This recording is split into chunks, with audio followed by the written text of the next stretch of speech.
Can you check if I'm live? Not live. Did you click go live? I did. You're live. Okay, hi. Okay, one moment. Hello, I'm Dr. Maria Sulindro. I'm sorry for the inconvenience and technical difficulties.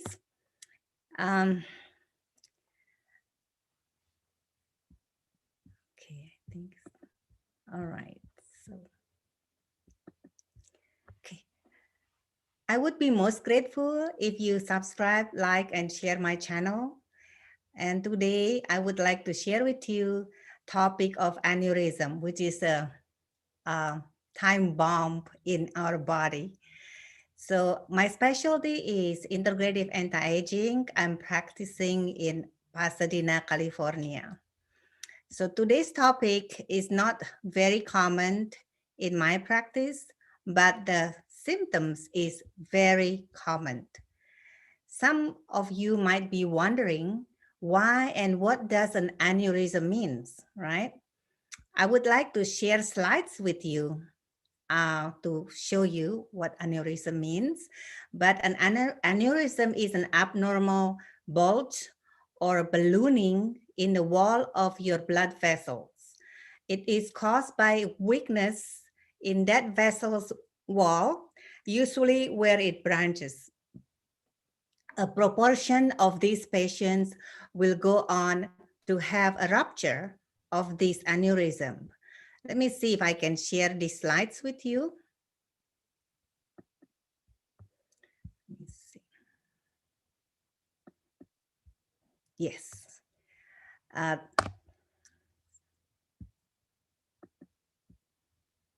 laser pointer. So this one is an artery where it has a branch here. And this is what is aneurysm. So for some unknown reason, but there are risk factors, this wall is weakened and it produce or it form a bulge, and it is called aneurysm. Now the blood in the artery is still flowing, and sometimes when you have high blood pressure and a problem with exercise where the pressure goes up and the pressure will push against the weakened wall already, and it can rupture. So let me see how to go next. This is the skull and the brain.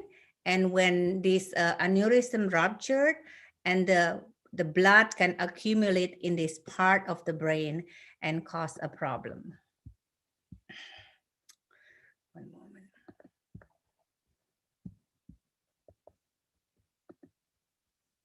Okay.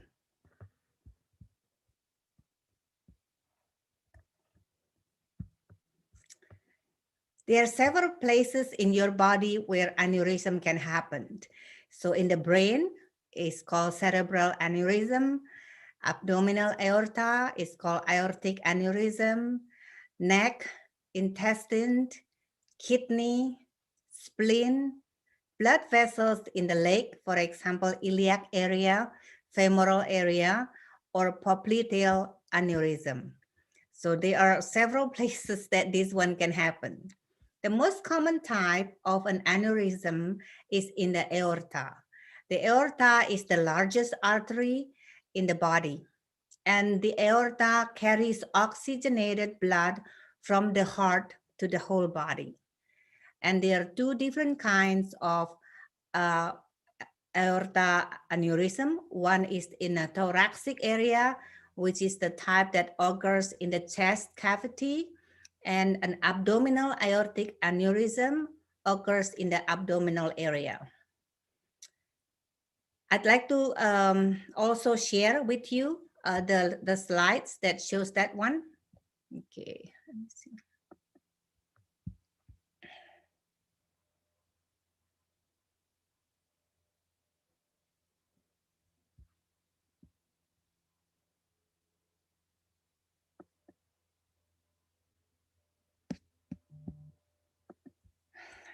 This is technology that I'm not very good. Okay. I think this one, there you go. Oh no, it's not. Yes, I think this one. Yes. So this is on the left side is normal anatomy. Let me get the laser pointer again. Okay. This laser anatomy here, the blue one is the vein. Yeah. This is called inferior vena cava. And the red one here is called aorta. And this is abdominal aorta because this is in the abdominal area. Now, the aneurysm, look at on the right side here. This is abdominal aneuritic aneurysm. It's a huge one here. You can imagine when it ruptures, then it will cause a problem because the blood will go everywhere.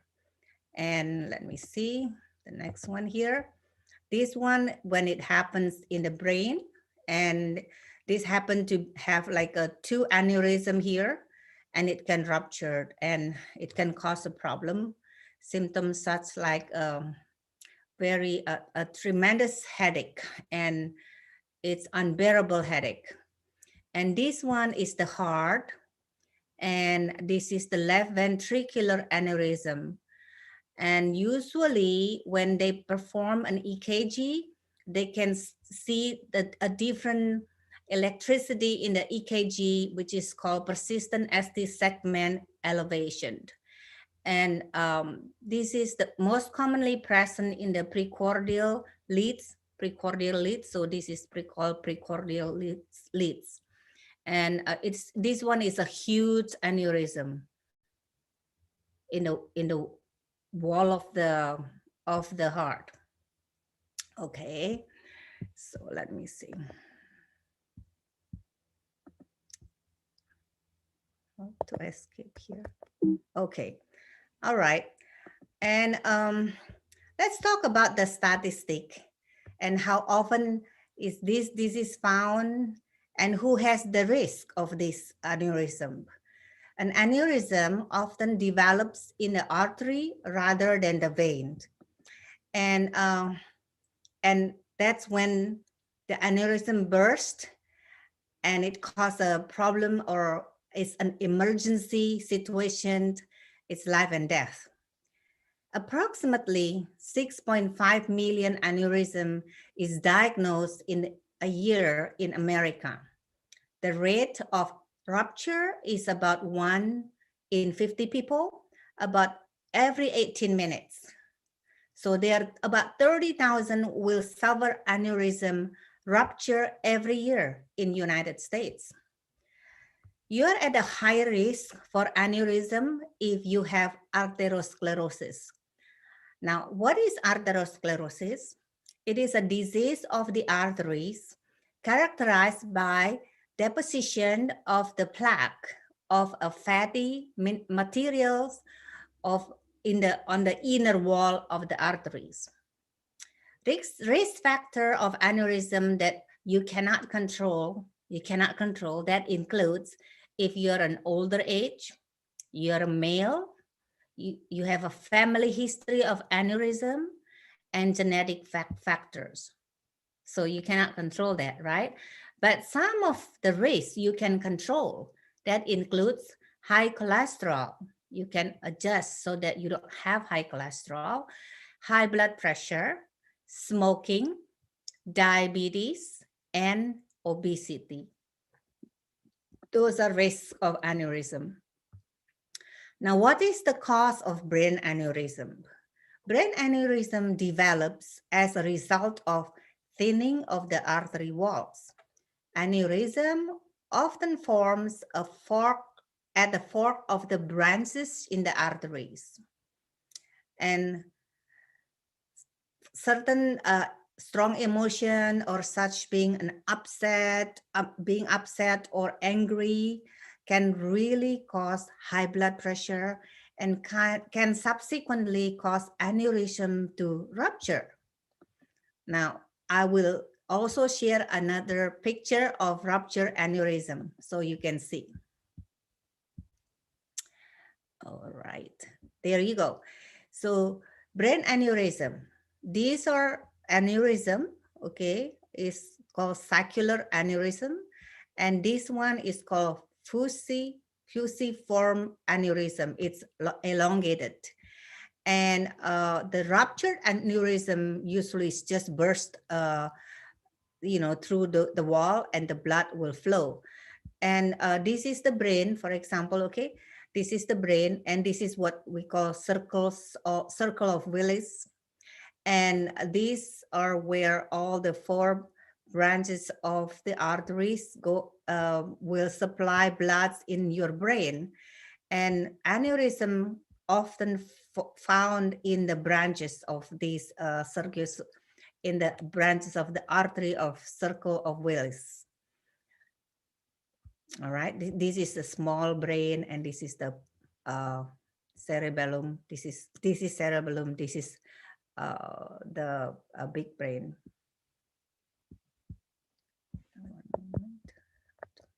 Okay. We talk about how brain requires all this blood supply, which are delivered by that main four blood vessels, and it runs from the neck into the brain. The blood vessels divided into smaller branch and smaller vessels in the same way in the trunk of the tree divides into the branches and twigs, right? So most aneurysm develops at the points where the blood vessel divides and branches off. And these are often weaker. The wall is weaker. When you have aneurysm, you sometimes you have developed symptoms when the aneurysm is big enough. Very rare it causes any symptoms unless it's ruptured, then it will cause symptoms. The unruptured brain aneurysm occasionally cause symptoms, particularly when it is large enough and it press against the tissue or nerve inside the brain. So symptoms of this unruptured brain aneurysm includes visual disturbance such as loss of vision or double vision. Pain can happen above and around your eyes, numbness or weakness of one side of your face. It's almost like pressured against the vascular bed and the nerve, right? It's almost like a stroke. And then some people have difficulty speaking, like a slurred speech. Some people develop headaches. So this is a very common symptoms, headaches. Some of them, when it also compress a certain area where it control the balance, they lost balance. They have difficulties concentrating or problems with short-term memory. You should see also your doctor, yeah, who takes care of you as soon as possible if you experience symptoms of an unruptured brain aneurysm, because you don't want to wait until it's ruptured. Although most aneurysms will not rupture, but very important to get it checked in case treatment is necessary.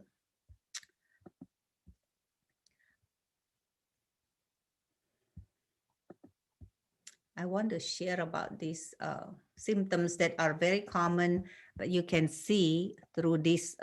Yes. So this is the abdominal aortic, or AAA, not AAA, but this abdominal aortic aneurysm. The symptoms is very common, like constant pain in the abdomen. How many people we have pain, but this is constant. It doesn't go away. And then constant pain in the chest, constant pain in the low back or groin area. Now, these are all in the abdominal area, and you are quite confused why you have the pain. And then if it's in the brain, you have that sudden severe headache, nausea, vomiting, visual disturbance, loss of consciousness sometimes. Common iliac aneurysm, that is in the groin area. It's lower abdominal pain, back pain, or groin pain. Okay. All right. So how do we diagnose aneurysm? Of course, along with complete medical history and physical exam, test an aneurysm can include CT scan. This is an imaging test, use an X-ray and computer technology to show the tissues and organs in your body. Or MRI, which is a large magnetic technology with radio waves and a computer to make detailed image of organs, structures in the body. An echocardiogram, this procedure using sound waves, no radiation at all. The MRI did not have radiation, but this one used a sound wave, recording moving pictures of the heart and the heart waves. Arteriogram or angiogram. This is an X-ray image of a blood vessel used to evaluate various conditions actually, such as aneurysm or stenosis, narrowing of the blood vessels, or blockage. Usually they use like contrast or dyes. So they inject the contrast through the thin flexible tube placed in an artery. These contrasts will make the blood vessels visible on the X-ray. So you can see if it's enlarged. Ultrasound, I use it every year for annual checkup on this possible aneurysm. Ultrasound with high frequency sound waves is used to view internal organs such as their function, and it is also used to assess the blood flow through the various vessels. When the aneurysm ruptured, symptoms rupture in the brain aneurysm usually is very agonizing.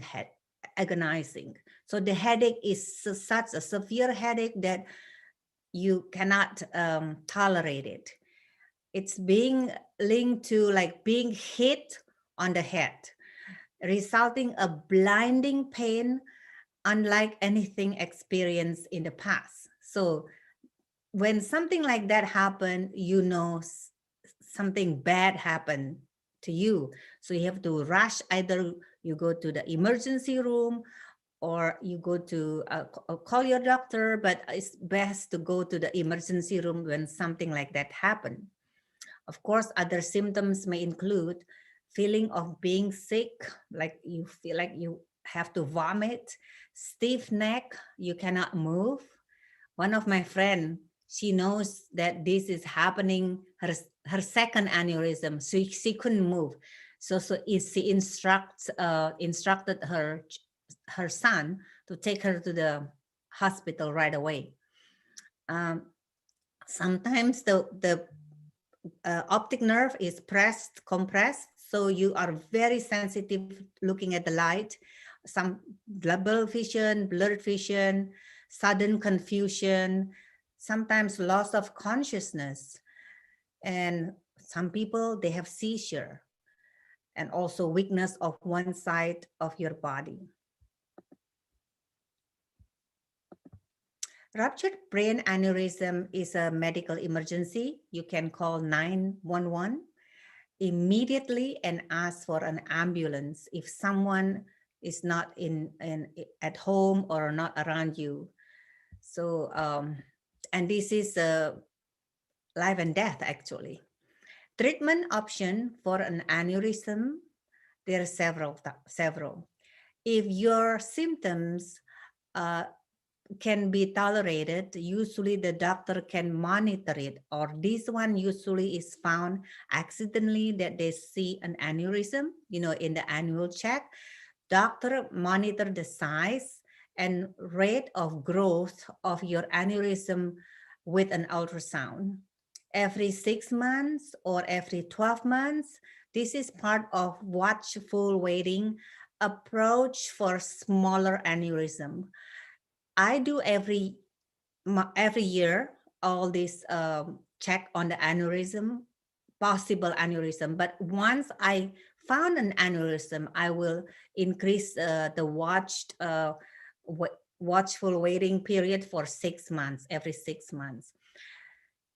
We can also manage the risk factor. Once we know that they have aneurysm, step like quitting smoking if they smoke, or controlling blood sugar if you have diabetes, and lose weight. Yeah, lose weight if you're overweight, and controlling dietary fat intake may help to control the progression of the aneurysm.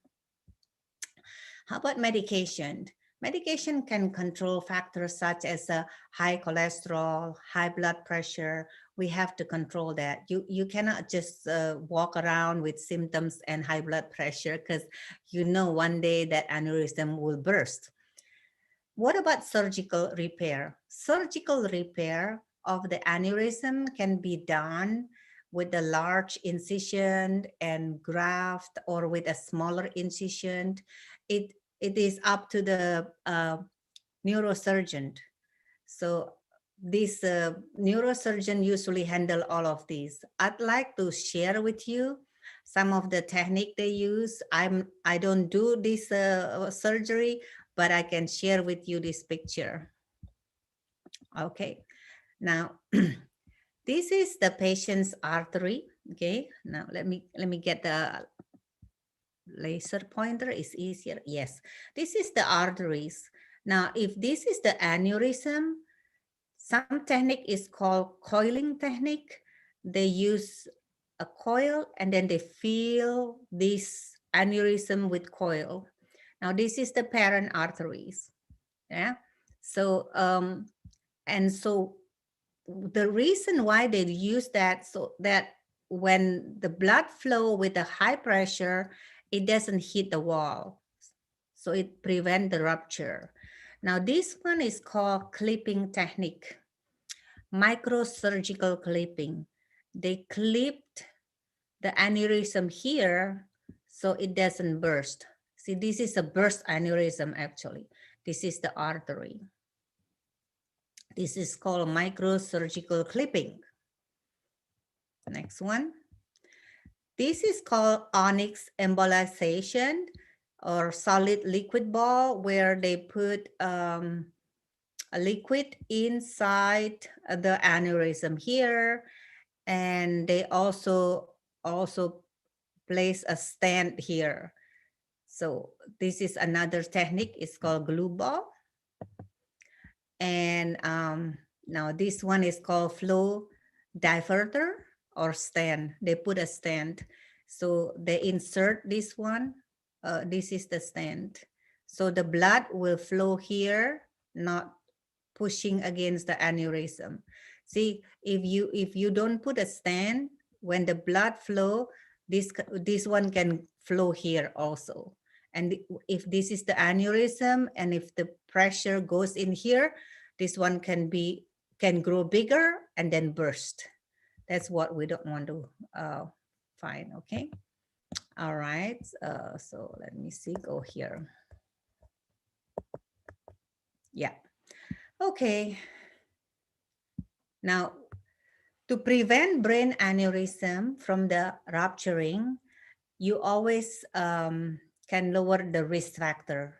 So now let's talk about prevention. Probably this is the things that I can advise my patients, right?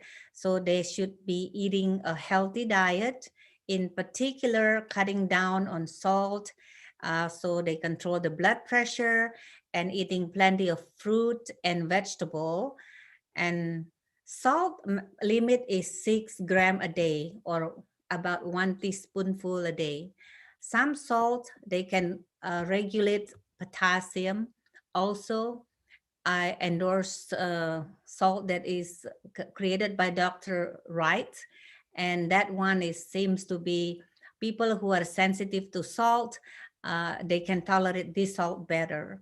Although you can always try the pink salt or the sea salt. I wouldn't use the processed salt as regular salt. But some people are very sensitive to salt. They have to avoid the salt.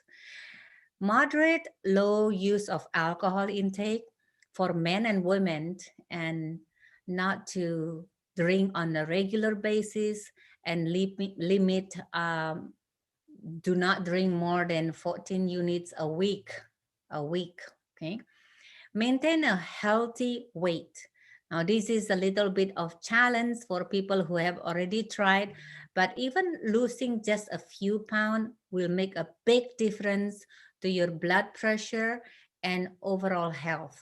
So lower your body mass index. You can exercise on a regular basis. Try to being active and take a regular exercise will lower your blood pressure and also lower your blood vessels pressure, so it will be in a good condition. How about caffeine? Cut down the intake of coffee. It's fine to drink tea or even coffee, but make sure it is not too much, and it is important that are not the only source of your fluid or liquid. You have to drink water. If you don't like the taste of just water, you can just use like lemon, this squeeze lemon in the water, or you can, there are so many other um, taste that you can mix in your water and try to drink water. Okay, until your aneurysm reach a certain point where it needs to be repaired. It is important to follow your doctor advice routinely, very closely. Have an ultrasound screen done as often as it is advised, and take your medication on a regular basis as prescribed. Although I practice integrative medicine, I am also a medical doctor. And so I usually combine the prescription medication with something supportive. So many of my patients cannot tolerate drugs, prescribed drugs, but if necessary, I will prescribe it and then combine with other medical food, meaning that food supplements that has medicinal effects. There are plenty now. It's been 20 years already that we established what we call medical food or nutraceutical. You should know about this because food supplements is just the name, but food supplement with medicinal effect, it is program or formulate so that it has a medicinal effects and help the patient who cannot tolerate a prescription medication. Most of the food supplement that has medical effect, they are considered GRAS, GRAS, generally recognized as safe, and you can consider that. So the best medical treatment for brain aneurysm is controlling blood pressure and reducing the risk of problem like a risk for heart attack and strokes. Now, these two are the first leading cause of death in the whole world. So like checking your risk of heart attack every year. So in United States, you're covered for checking this for sure. And when your inflammation is high, let's say in your PULS, that's the pulse testing, then you should try your best to lower it. You don't have to take drugs or certain medication to lower that, because you can always take a very strong antioxidant, or also manage your diet, especially your um, hemoglobin A1C. That's a diabetes measurement, and also HDL. The HDL is a high density lipid, which is part of your cholesterol. LDL is the cause of the problem usually, and HDL will protect it usually, normally. Okay. Now, so of course, lifestyle changes is the best treatment. You know that. And the next step of course, like I would like to tell you, if you don't have any questions, how to prepare this when you see your doctor. One moment.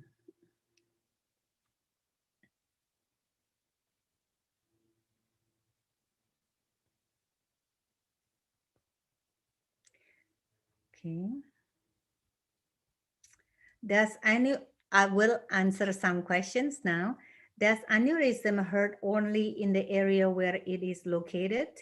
Or can one have a bad headache from an aneurysm, for instance, in the lower intestine? Oh, okay. I know what you mean. So aneurysm is like this. It is the organ itself, the artery that bulged. So where it bulged, it's where it hurts usually. So if you have the aneurysm in the from an aneurysm in the lower intestine or head, well, if your headache is from the aneurysm in the brain, okay, aneurysm in the iliac, you have it, you have abdominal pain. Does that answer your questions? So it is where it bulged, and then when when it pressed the nerves or it pressed the optic nerves, then it will give you a problem. And if the aneurysm is in the abdominal, all the pain is around your abdominal area. In the chest is around your chest area. Of course, if you have stomach ache, some people have headache, yeah.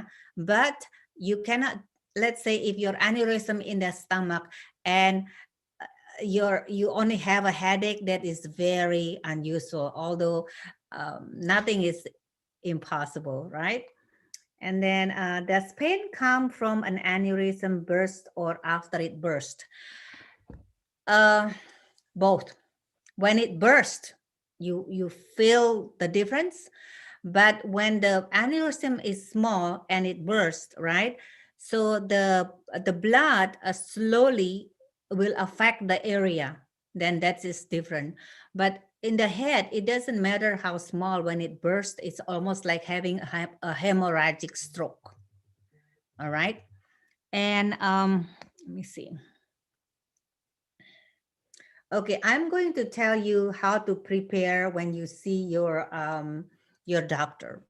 So when you go, this is your my take home message basically. Because since the symptoms is so very general, what to do to get most from a visit to your doctor? I know some of my patients are so good. They come with the notes and ask me questions that they prepare. I like that. You know, I like that. And I don't even mind. They record my explanation so they can repeat and at home, because I do speak quite fast in my practice. So first, you have to know the reason for your visit and what you want to happen. Okay, so at home, you say, I'm going to see Dr. Maria because I have a headache. So the reason for you to visit me because of your headache, and you want to know the answer why you have a headache. So the second, before your visit, you write down all questions you want you want me to answer. Okay, you write down all the questions. And if necessary, some of my patients are very good. They bring someone with you. You bring someone with you to help you ask these questions and remember what your doctor tells you about it. See, the fourth one, during the visit, you write down the name of the diagnosis you're not familiar. And even though I already explained, you may want to write the diagnosis in your note, and any new medication I give you, and any treatment I give you, or any test I schedule. Usually I write down the plan, and then you have a copy of that plan. And that is you can read my handwritings, but my staff is very good. They type it and email it to you. Now, also you write down any new instruction of any instruction I give to you. For example, if I give you like powder to take for your blood sugar, it's called glucogard, and then and I say, okay, take this one with water only. Then like about 8 ounces, 10 ounces. You have to ask if you you're not familiar with this, and then I said, shake it, don't stir it, because some of the powder they get gooey real quick. Now, this kind of thing, if you have a recording system on your cell phone, or if you bring one, you record it and you ask as many questions as you want. Okay. All right. So next one is you have to know why a new medication or treatment is prescribed. I don't actually tell you to buy these supplements outside. I prescribe you my supplements, right? So you have to know why I do that and how it will help you. Also know what the side effects are, although all of them are GRAS, generally recognized as safe, but some of you may want to know, if you take it at night, will this wake you up, or will it make you sleepy in the afternoon, and things like that. Some of you are very smart. You said, okay, do I take it with food or without food? After you meet with me a few times, you will know my routine. So how many options of treatment are there? You ask. Sometimes you go home and say, is there any other way to do it? Then you call back. But this is what you want to do. If I if I schedule you for a test or procedure and it makes sense to you, then it's okay. If not, you can ask why a test or procedure is recommended. Now you have to know what to expect if you do not take the supplements, and if you don't take the test or the procedure. You want to know. Sometimes I write to you like, take this, and then the bottle lasts only like a week or 2 weeks, and then you don't buy it. So no, I'm not talking about like antibiotics, like prescription, right? I'm talking about food supplements where it might help you in the long run. So you don't just stop, you just ask, okay, if I finish this one, should I buy extra? Sometimes I'm quite surprised when my patient said, oh, I finish it. Then they don't refill. Okay. So even the prescription medication like antibiotic, when you're finished, a physician usually should follow up with the patient. Any prescription we write, we have to follow up. That's actually like the rule of prescribing. So if you have a follow-up appointment, write down the date, time, and purpose of that visit again. Then you repeat again from the very beginning. And for like emergency, I don't take emergency, but if I send you to a brain surgeon, like neurosurgeon, where he follow up your aneurysm, you have to ask him, if something happened, what phone number you can call. So most of patients that I found to have aneurysm, I refer them to neurosurgeon. So I don't follow up, but I do follow up with them every year to see if this aneurysm comes up. Okay. All right. So let me see. Okay. Do not see slide picture. Oh my goodness. Okay. Oh, I'm so sorry. So, okay. I hope the slides showed up. So when this is done, and then video will actually record it. Okay. I'm not quite sure why, but I made a mistake. I did not tell my manager to give you a link where I can share a slide. That's the reason why I came late today. Thank you so much for listening. I'm Dr. Maria Solindro, specializing in integrative medicine, practicing in Pasadena, California. I'm very grateful if you can subscribe, like, and share this video with many, many friends. Thank you so much and see you next week.